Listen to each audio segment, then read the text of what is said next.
Hello दोस्तों, मैं Aryan school business advisor and founder online business workshop. मित्रों, हम एक्टिविटी, प्रोडक्टिविटी, क्रिएटिविटी और इफेक्टिविटी को थोड़ा एग्जाम्पल के द्वारा समझाने का प्रयास करते हैं।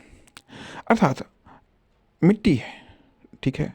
मिट्टी एक साधन या संसाधन का प्रतीक है। अब मिट्टी है। अब मिट्टी को चाहे तो बिल्कुल मिट्टी अर्थात निरर्थक चीज समझी जाए, और चाहे तो इसको साधन या संसाधन मान लिया जाए। चाहे तो इसको साधन या संसाधन मान लिया जाए। अब मिट्टी से कुछ भी बनाया जा सकता है। अर्थात मिट्टी से बहुत सारी चीजें बन सकती हैं। बर्तन भी बन सकते हैं, खिलौने भी बन सकते हैं, कुछ अन्य उपयोगी सामान भी बन सकते हैं। ये आपकी कल्पनाशीलता, ये आपकी एक्टिविटी पर निर्भर करता है। और मिट्टी को ऐसे ही छोड़ भी दिया जा सकता है। एक एग्जाम्पल। दूसरा एग्जाम्पल, उसके बाद में इन एग्जाम्पल को हम आपस में जोड़ना चाहेंगे। एक चीज कही जाती है कि एक सूक्ति थी जिसमें कहा जाता है कि स्वाति नक्षत्र की बूंद यदि केले के पत्ते के गर्भ में गिरती है तो कपूर बनती है। यदि सीप के मुंह में गिरती है तो मोती बनती है।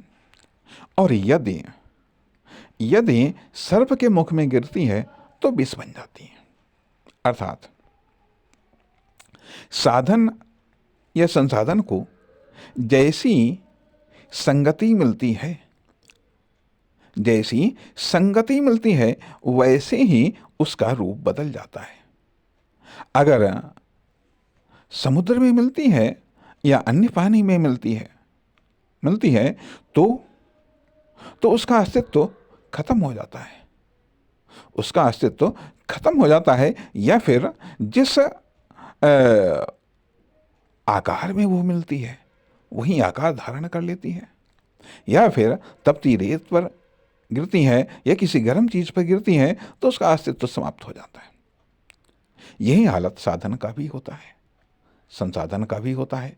अर्थात साधन या संसाधन जो अपने आप में निर्जीव हैं, उनका निर्माण संगत के अनुसार होता है, ठीक है।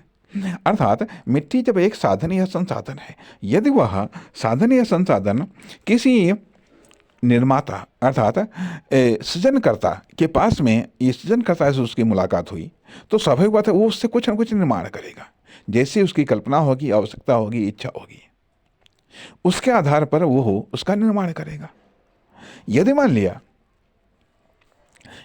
अर्थात बालक के हाथ में यदि मिट्टी मिली तो वो उसका क्या करेगा, उसका स्वाभाविक बात है उसको फेंक देगा जो है, या उससे कुछ समय खेलेगा आदि इत्यादि। ये विभिन्न रूप हो सकते हैं, विभिन्न उपयोग हो सकते हैं। इसी प्रकार से मानव हो या फिर व्यक्ति हो, ये अपने आप में साधन है या संसाधन है।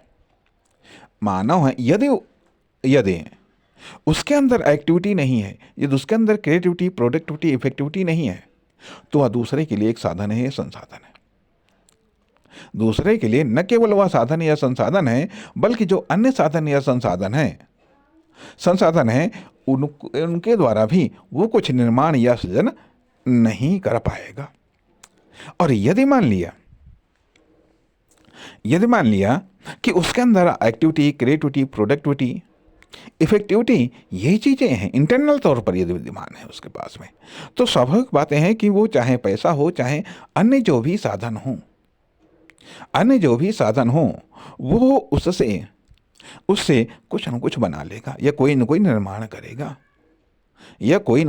करेगा। इस तरीके से ये बात कही जा सकती है कि पैसा हो या फिर व्यक्ति हो, ये दोनों साधन हैं, संसाधन हैं। और ये पैसा भी निर्माता हो सकता है, पैसा भी सृजनकर्ता हो सकता है। यदि मान लिया कोई पैसे के द्वारा सृजन का निर्माण कर रहा है तो अब पैसा और यह व्यक्ति किसकी संगति में जाते हैं, कौन सी संगति मिलती है इनको, कौन सी संगति मिलती है। अर्थात ये ऐच्छिक संगति भी हो सकती है, अनैच्छिक संगति भी हो सकती है। कभी कभी संगत का चुनाव हम खुद करते हैं, खुद करते हैं। जैसी संगत करेंगे उसी आधार पर निर्माण होगा या फिर विनाश होगा।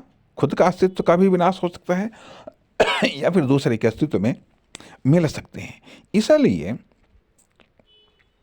इसलिए सवाल ये भी उठता है कि ये जो पैसा है, अर्थात पैसा और व्यक्ति जो साधन है और संसाधन है, जो साध्य भी है और लक्ष्य या उद्देश्य भी है या माध्यम भी है, तो इसलिए संगत या साथ कह लीजिएगा, इस पर भी उसकी पैसा या व्यक्ति की एक्टिविटी, क्रिएटिविटी, प्रोडक्टिविटी और इफेक्टिविटी निर्भर करती है। नमस्कार, धन्यवाद।